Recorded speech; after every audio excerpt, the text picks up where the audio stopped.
ओम नमः शिवाय। शिव जी सदा साय। ओम नमः शिवाय। गुरु जी सदा साय। संगत जी गुरु जी का अनंतम अंतम शुक्राना, लख लख बार शुक्राना, हर चीज़ का शुक्राना, हर सांस का शुक्राना। संगत जी गुरु जी कहते हैं कि जब तक मैं तुम्हारे साथ हूँ तुम्हारा कोई नहीं बिगाड़ सकता। और ये बात सत्य है। संगत जी गुरु जी ने मेरी लाइफ इतनी बदल दी है, इतनी बदल है जिसकी मैंने कल्पना भी नहीं की थी।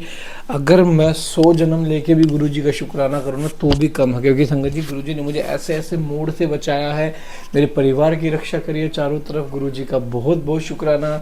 और यह सिर्फ एक ही चीज़ से हुआ है, समर्पण, सरेंडर। गुरु जी को प्योर सरेंडर कर दो, कहीं पे आपको जाने की कोई जरूरत नहीं पड़ेगी। सिर्फ गुरु पिता की तरफ ध्यान दो, गुरु पिता के चरणों में ध्यान दो। कोई तंत्र मंत्र ज्योतिष के पास जाने की जरूरत नहीं, क्योंकि कुंडली अगर कोई ठीक कर सकता, आपके ग्रह कोई ठीक कर सकता, तो सिर्फ गुरु ही कर सकते। क्योंकि गुरु का आदेश तो स्वयं महादेव, महाविष्णु और ब्रह्मा भी नहीं ठुकरा सकते, क्योंकि गुरु का आदेश ही इतना प्रचंड होता है, गुरु के वचन इतने प्रभावशाली होते हैं कि हर चीज़ में गुरु का प्रभाव होता है। तो संगत जी पाठ को एंड तक जरूर सुने, अपनी ब्लेसिंग्स जरूर ले। आज मैं ये देखना चाहता हूँ कौन गुरु जी का सच्चा भगत है, कौन गुरु जी को सच में दिल से मांगता है। तो आज वो कमेंट करेगा। जय गुरु जी, शुक्राना गुरु जी। ओम नमः शिवाय। शिव जी सदा साई। ओम नमः शिवाय। गुरु जी सदा साई। संगत जी आज कमेंट जरूर करना, देखना चाहते हैं हम कितने संगत है जो गुरु जी को अपना मानते हैं। जय गुरु जी। जय गुरु जी। जय गुरु जी। केदारेश्वर था भीमशंकर नामक ज्योतिर्लिंगों के आविर्भाव की कथा तथा उनके महात्म्य का वर्णन। सूर्य जी कहते हैं कि ब्राह्मणों भगवान विष्णु के जो नर नारायण नामक दो अवतार हैं, भारतवर्ष के बद्री का श्रम तीर्थ में तपस्या करते हैं। उन दोनों ने पार्थिव शिवलिंग बनाकर उसमें स्थित हो पूजा ग्रहण करने के लिए भगवान शंभु से प्रार्थना की। शिव जी भक्तों के अधीन होने के कारण प्रतिदिन उनके बनाए हुए पार्थिव लिंग में पूजित होने के लिए आया करते थे। जब उन दोनों के पार्थिव पूजन करते समय बहुत दिन बीत गए, तब एक समय परमेश्वर शिव ने प्रसन्न होकर कहा कि मैं तुम्हारी आराधना से बहुत ही संतुष्ट हूँ, तुम दोनों मुझसे वर मांगो। उस समय उनके ऐसा कहने पर नर और नारायण ने लोगों के हित की कामना से कहा कि देवेश्वर, यदि आप प्रसन्न हैं और यदि मुझे वर देना चाहते हैं तो अपने स्वरूप से पूजा ग्रहण करने के लिए यही स्थित हो जाइए। उन दोनों बंधुओं ने इस प्रकार अनुरोध करने पर कल्याणकारी महेश्वर हिमालय के उस केदार तीर्थ में स्वयं ज्योतिर्लिंग के रूप में स्थित हो गए। उन दोनों से पूजित होकर संपूर्ण दुख और भय का नाश करने वाले शंभु लोगों का उपकार करने और भक्तों को दर्शन देने के लिए स्वयं केदारेश्वर के नाम से प्रसिद्ध हो वहाँ रहते हैं। वे दर्शन और पूजन करने वाले भक्तों को सदा अभीष्ट वस्तु प्रदान करते हैं। उसी दिन से लेकर जिसने भी भक्तिभाव से केदारेश्वर का पूजन किया है, उसके लिए सौपन में भी दुख दुर्लभ हो गया। जो भगवान शिव का प्रिय भक्त वहाँ शिवलिंग के निकट शिव के रूप में अंकित वलय, कंकन या कड़ा चढ़ाता है, वह उस वलय युक्त स्वरूप का दर्शन करके समस्त पापों से मुक्त हो जाता है, साथ ही जीवन मुक्त भी हो जाता है। जो बद्री वन की यात्रा करता है उसे भी जीवन मुक्ति प्राप्त होती है। नर और नारायण के था केदारेश्वर शिव के रूप का दर्शन करके मनुष्य मोक्ष का भागी होता है, इसमें संशय नहीं है। केदारेश्वर में भक्ति रखने वाले जो पुरुष वहाँ की यात्रा आरंभ करके उनके पास तक पहुँचने के पहले मार्ग में ही मर जाते हैं, वे भी मोक्ष पा जाते हैं। उसमें विचार करने की आवश्यकता नहीं है। केदार तीर्थ में पहुंचकर वहां प्रेम पूर्वक केदारेश्वर की पूजा करके वहां का जल पी लेने के पश्चात मनुष्य का फिर जन्म नहीं होता। ब्राह्मणों, इस भारतवर्ष में संपूर्ण जीवों को भक्तिभाव से भगवान नर नारायण के तथा केदारेश्वर शंभु की पूजा करनी चाहिए। अब मैं भीमशंकर नामक ज्योतिर्लिंग का महात्म्य कहूँगा। कामरूप देश में लोकहित की कामना से साक्षात भगवान यह शंकर ज्योतिर्लिंग के रूप में अवतीर्ण हुए थे। उनका यह स्वरूप कल्याण और सुख का आश्रय है। ब्राह्मणों, पूर्व काल में एक महापराक्रमी राक्षस हुआ था जिसका नाम भीम था। वह सदा धर्म का विध्वंस करता और समस्त प्राणियों को दुख देता था। वह महाबली राक्षस है, कुंभकर्ण के वीर्य और करकटी के गर्भ से उत्पन्न हुआ था तथा अपनी माता के साथ सह्य पर्वत पर निवास करता था। एक दिन समस्त लोगों को दुख देने वाले भयानक पराक्रमी दुष्ट भीम ने अपनी माता से पूछा, माँ, मेरे पिताजी कहाँ हैं? तुम अकेली क्यों रहती हो? मैं सब जानना चाहता हूँ, यथार्थ बात बताओ। करकटी बोली, बेटा, रावण के छोटे भाई कुंभकर्ण तेरे पिता थे। भाई सहित उस महाबली वीर को श्री राम ने मार डाला। मेरे पिता का नाम करकट और माता का नाम पुष्कसी था। विराट मेरे पति थे जिन्हें पूर्व काल में राम ने मार डाला। अपने प्रिय स्वामी के मारे जाने पर मैं अपने माता पिता के पास रहती थी। एक दिन मेरे माता पिता अगस्त्य मुनि के शिष्य सुतीक्ष्ण को अपना आहार बनाने के लिए गए। वे बड़े तपस्वी और महात्मा थे। उन्होंने कपित होकर मेरे माता पिता को भस्म कर डाला। वे दोनों मर गए।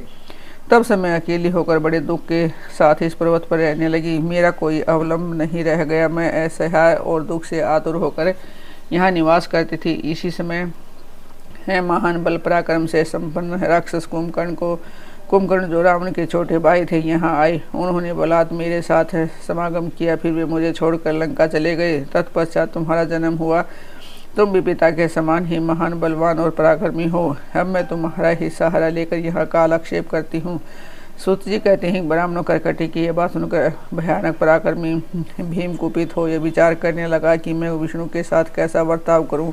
इन्होंने मेरे पिता को मार डाला। मेरे नाना नानी भी उनके भगत के हाथ से मारे गए। विराट तो भी इन्होंने ही मार डाला और इस प्रकार मुझे बहुत दुख दिया। यदि मैं अपने पिता का पुत्र हूँ तो श्री हरि को अवश्य पीड़ा दूंगा। ऐसा निश्चय करके भी महान तप करने के लिए चला गया। उसने ब्रह्मा जी की प्रसन्नता के लिए 1000 वर्षों तक महान तप किया। तपस्या के साथ साथ वह मन ही मन इष्ट देव का ध्यान किया करता था। तब लोक पिता मैं ब्रह्मा उसे वर देने के लिए गए और इस प्रकार बोले। ब्रह्मा जी ने कहा कि भीम मैं तुम पर प्रसन्न हो, तुम्हारी जो इच्छा हो उसके अनुसार वर मांगो। भीम बोला देवेश्वर कमलासन यदि आप प्रसन्न है और मुझे वर देना चाहते हो तो आज मुझे ऐसा बल दीजिए जिसकी कहीं तुलना न हो। सूर्य जी कहते हैं कि ऐसा कहकर उस राक्षस ने ब्रह्मा जी को नमस्कार किया और ब्रह्मा जी भी उसे अभिष्ट वर देकर अपने धाम को चले गए। ब्रह्मा जी से अत्यंत बल पाकर राक्षस अपने घर आया और माता को प्रणाम करके शीघ्रतापूर्वक बड़े गर्व से बोला, माँ अब तुम मेरा बल देखो। मैं इंद्र आदि देवताओं तथा उसकी सहायता करने वाले श्री हरि का मान संहार कर डालूंगा। ऐसा कहकर भयानक पराक्रमी भीम ने पहले इंद्र आदि देवताओं को जीता और उन सबको अपने अपने स्थान से निकाल बाहर कर दिया। तदनंतर देवताओं की प्रार्थना से उसका पक्ष लेने वाले श्री हरि को भी उसने युद्ध में हराया। फिर प्रसन्नतापूर्वक पृथ्वी को जीतना प्रारंभ कर दिया। सबसे पहले वह कामरूप देश के राजा सुदक्षिण को जीतने के लिए गया। वहाँ राजा के साथ उसका भयंकर युद्ध हुआ। दुष्ट असुर भीम ने ब्रह्मा जी के दिए हुए वर के प्रभाव से शिव के आश्रित रहने वाले महावीर महाराज सुदक्षिण को परास्त कर दिया और सब श्यामगिरिया सहित उनका राज्य तथा सर्वस्व अपने अधिकार में कर लिया। भगवान शिव के प्रिय भगत धर्म प्रेमी परम धर्मात्मा राजा को भी उसने कैद कर लिया और उनके पैरों में बेड़ी डालकर उन्हें एकांत स्थान में बंद कर दिया। वहाँ उन्होंने भगवान की प्रीति के लिए शिव की उत्तम पार्थिव मूर्ति बनाकर उन्हीं का भजन पूजन आरंभ कर दिया। उन्होंने बारंबार गंगा जी की स्तुति की और मानसिक स्नान आदि करके पार्थिव पूजन की विधि से शंकर जी की पूजा संपन्न की। विधि पूर्वक भगवान शिव का ध्यान करके वे प्रणव युक्त पंचाक्षर मंत्र ओम नमः शिवाय का जप करने लगे। तब उन्हें दूसरा कोई काम करने के लिए अवकाश नहीं मिलता था। उन दिनों उनकी साध्वी पत्नी राजवल्लभा दक्षिणा प्रेम पूर्वक पार्थिव पूजन करती थी। वे दंपति अन्य अन्य भाव से भक्तों का कल्याण करने वाले भगवान शंकर का भजन करते और प्रतिदिन उन्हीं की आराधना में तत्पर रहते थे। इधर वह राक्षस वर के अभिमान से मोहित हो यह कर्म आदि सब धर्मों का लोप करने लगा और सबसे कहने लगा कि तुम लोग सब मुझे ही दो। महर्षियों दुरात्मा राक्षसों की बहुत बड़ी सेना साथ ले उसने सारी पृथ्वी को अपने वश में कर लिया। वह वेदों शास्त्रों स्मृतियों और पुराणों में बताए हुए धर्म का लोप करके शक्तिशाली होने के कारण सबका स्वयं ही उपभोग करने लगा। तब सब देवता ऋषि अत्यंत पीड़ित हो महाकोशी के तट पर गए और शिव का आराधन तथा सत्वन करने लगे। उनके इस प्रकार स्तुति करने पर भगवान शिव अत्यंत प्रसन्न हो देवताओं से बोले, देवगण तथा महर्षियों में प्रसन्न हूँ, वर मांगो, तुम्हारा कौन सा कार्य सिद्ध करो। देवता बोले, देवेश्वर आप अंतर्यामी हैं, अतः सबके मन की सारी बातें जानते हैं, आपसे कुछ भी अज्ञात नहीं है। प्रभु महेश्वर कुंभकर्ण से उत्पन्न करकटी का बलवान पुत्र राक्षस भीम ब्रह्मा जी के दिए हुए वर से शक्तिशाली हो देवताओं को निरंतर पीड़ा दे रहा है। अतः आप इस दुखदायी राक्षस का नाश कर दीजिए, हम पर कृपा कीजिए, विलंब न कीजिए।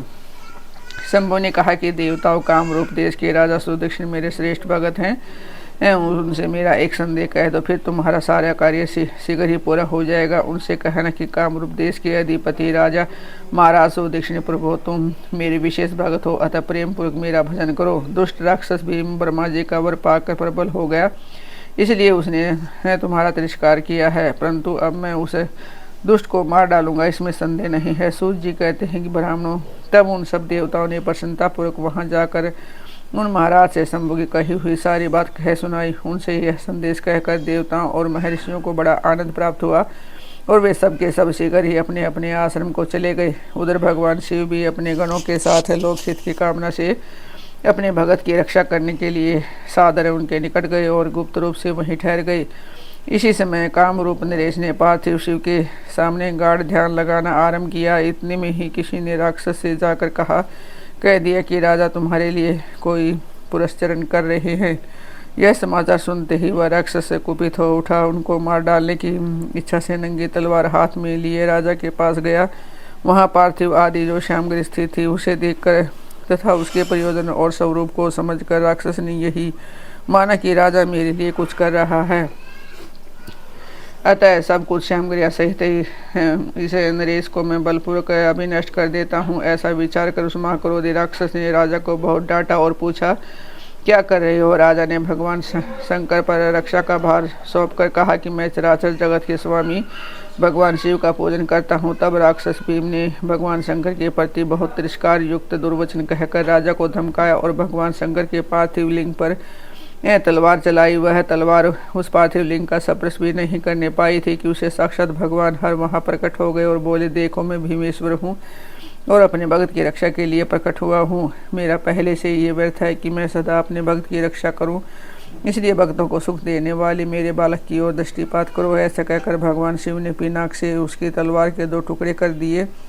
तब उस राक्षस ने फिर अपना त्रिशूल चलाया, परंतु शंभु ने उस दुष्ट के त्रिशूल के भी सैकड़ों टुकड़े कर डाले। तदंतर शंकर जी के साथ उसका घोर युद्ध हुआ, जिसे सारा जगत क्षुब्ध हो उठा। तब नारद जी ने आकर भगवान शंकर से प्रार्थना की। नारद बोले, लोगों को भ्रम में डालने वाले महेश्वर मेरे नाथ, आप क्षमा कीजिए, क्षमा करिए। तिनके को काटने के लिए कुल्हाड़ा चलाने की क्या आवश्यकता है? शीघ्र इसका संहार कर डालिए। नारद जी के इस प्रकार प्रार्थना करने पर भगवान शंभु ने हुंकार मात्र से उस समय समस्त राक्षसों को भस्म कर डाला। मुने सब देवताओं के देखते देखते शिव जी ने उन सारे राक्षसों को दग्ध कर दिया। तदंतर भगवान शंकर की कृपा से इंद्र आदि समस्त देवताओं और मुनीश्वरों को शांति मिली तथा संपूर्ण जगत स्वस्थ हुआ। उस समय देवताओं और विशेषतः मुनियों ने भगवान शंकर से प्रार्थना की, प्रभु आप यहाँ लोगों को सुख देने के लिए सदा निवास करें। यह देश निंदित माना गया है, यहाँ आने वाले लोगों को प्राय दुख ही प्राप्त होता है, परंतु आपका दर्शन करने से यहाँ सबका कल्याण होगा। आप भीम शंकर के नाम से विख्यात होंगे और सबके संपूर्ण मनोरथों की सिद्धि करेंगे। आपका यह ज्योतिर्लिंग सदा पूजनीय और समस्त आपत्तियों का निवारण करने वाला होगा। सूर्य जी कहते हैं कि ब्राह्मणों उनके इस प्रकार प्रार्थना करें तथा लोक हितकारी एवं भक्त वत्सल परम स्वतंत्र शिव प्रसन्नता पूर्वक वहीं स्थित हो गए। जय गुरु जी, शुक्राना गुरु जी, संगत जी, गुरु जी का अनंतम शुक्राना, लख लख बार शुक्राना। संगत जी, गुरु जी कहते हैं अपनी इच्छा के अनुसार अपनी सेवा करें। संगत जी 7 जुलाई को 7 अगस्त को यानी कि महीने की हर 7 तारीख को हम गुरु की लंगर सेवा करते हैं। कोई भी संगत हमारे साथ कॉन्ट्रीब्यूशन कर सकते हैं। जय गुरु जी, शुक्राना गुरु जी।